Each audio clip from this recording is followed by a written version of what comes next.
Do you struggle with pain with intimacy? It may be so bad that it's keeping you from being intimate with your partner. You may have so much pain that it's just you're not capable of doing it at all. Or maybe it's just really sore afterwards and it makes you really not look forward to it and kind of dread it and not want to do it. Well, today we're talking about pain with intimacy, and I know this is a diversion from our usual topics, and we are going to get pretty deep today. So ladies, I hope you're ready for this. This is kind of a deep one, but it's really, really important. This video came out of a conversation I had with a patient who was talking to her friends, and they were talking about how, you jump on the trampoline and you have to wear a pad, or when you go to the bouncy house or something like that. And she was like, yeah, and then the pain was sex. And her friends were like, what? Like, what? We don't have that problem. And she felt super, super awkward in that moment, but she also felt like, gosh, am I the only one who's struggling with this? So first thing, no, you're not the only one who's struggling with this. I talk to women basically on a daily basis who are struggling with this issue, so you are certainly not alone. I also want to say that if you do struggle with urinary incontinence when you're running or jumping or laughing or coughing or anything like that, real briefly, I want to point you to this video here. Check this one out because we're going to talk about that there. I understand that it is way more common, so if that's your problem, go ahead and check that one out. But if you struggle with pain with intimacy, stay here. We're going to have a really deep dive conversation, and I hope you're ready for it. We'll get back to more of the fun stuff later on, I promise. But today we want to talk about pain with intimacy. Painful intercourse can occur for many reasons. You may have structural problems or psychological concerns. Many women have painful intercourse. You are not alone, but you do not have to continue struggling with this. Now, you may find that you have pain after sex that lasts for a long period of time, or it can actually be during the activity. What we're talking about today is any pain that keeps you from wanting to be active, that keeps you away from doing the things you want to do. But today we're talking about particularly in the pelvic floor. So it can be a structural issue that you can cause you pain, or it may be more of a psychological trauma. Now, some people have both because our brains and our bodies are connected. So we are going to talk about that too and give you some ideas of things you can be doing. Now, first, if it's a structural problem, or how do you even know if it's a structural problem? If it's a structural issue, more than likely it's more of a pinpoint type pain, and it's usually either with insertion or during deep penetration or an achiness that occurs afterwards. So usually that indicates that there's a more specific structure that's involved. Those are all different structures that are involved, but there's usually a more specific structure that's involved. And a lot of times women can kind of say it's here, and they can point to it. Now, I will say that I have had some women who the pain becomes so great that it feels like it's everywhere and they can't pinpoint. So if you feel like I can't pinpoint it, but I feel like it's structural, it still can be structural even if you can't pinpoint it. Many women struggle with pain that gets to be so great in that area, and it's really difficult to differentiate because all the nerves that are there are also in your low back, and it can be difficult to pinpoint that. But you may notice that the pain starts in one specific location. It's always great to know that as a pelvic floor physical therapist, because then we kind of know where to start our evaluation from and where we want to be looking at first.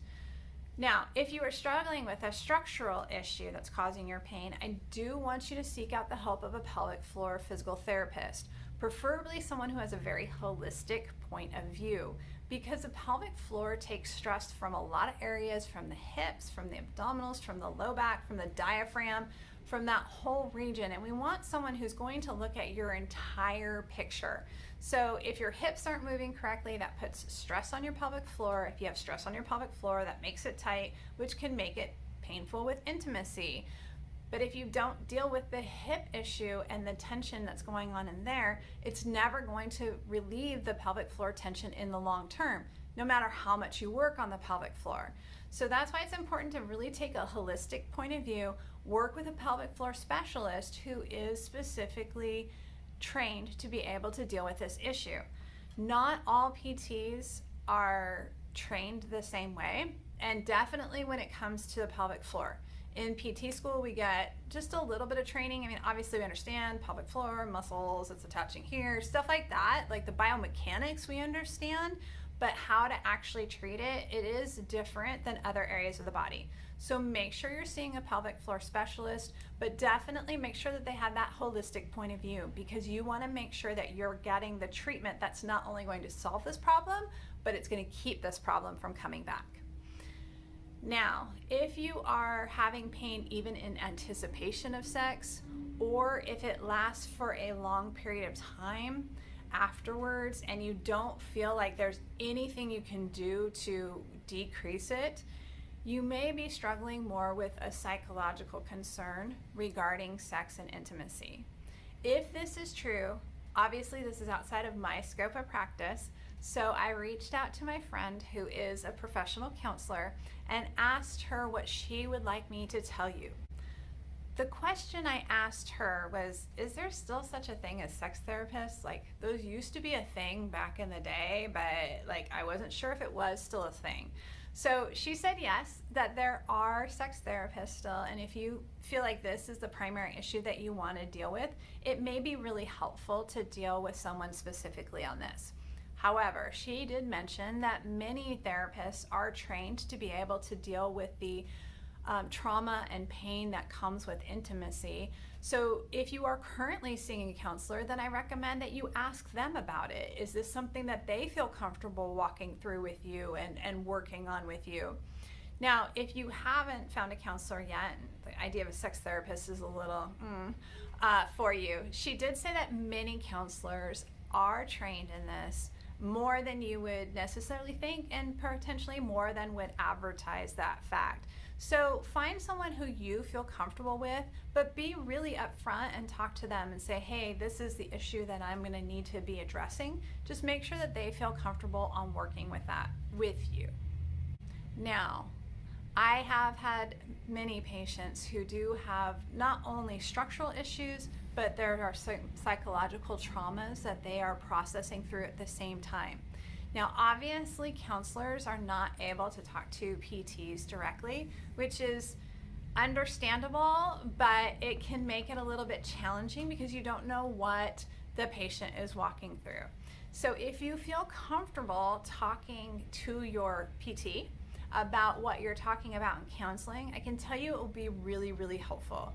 I had one patient who did this very, very well, and it was fantastic because she would bring in to me what she had talked to her counselor about, and I would talk to her about how that was affecting her body and how it was playing out, which she would then take back to her counselor, and the counselor would give more feedback, and then she would bring it back to PT, and it was really, really cool. I actually feel like I know this counselor even though we've never met in person, and I think she gives fantastic advice because what I heard from my patient, and it was a beautiful example of your team, your tribe coming together to help support you to get the healing you need.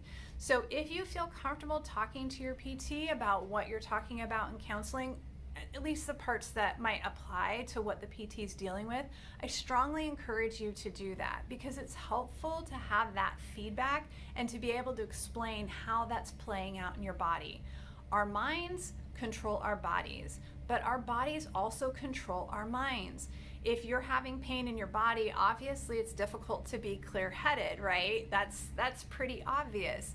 So make sure that you are getting your team together, your tribe together to get what you need.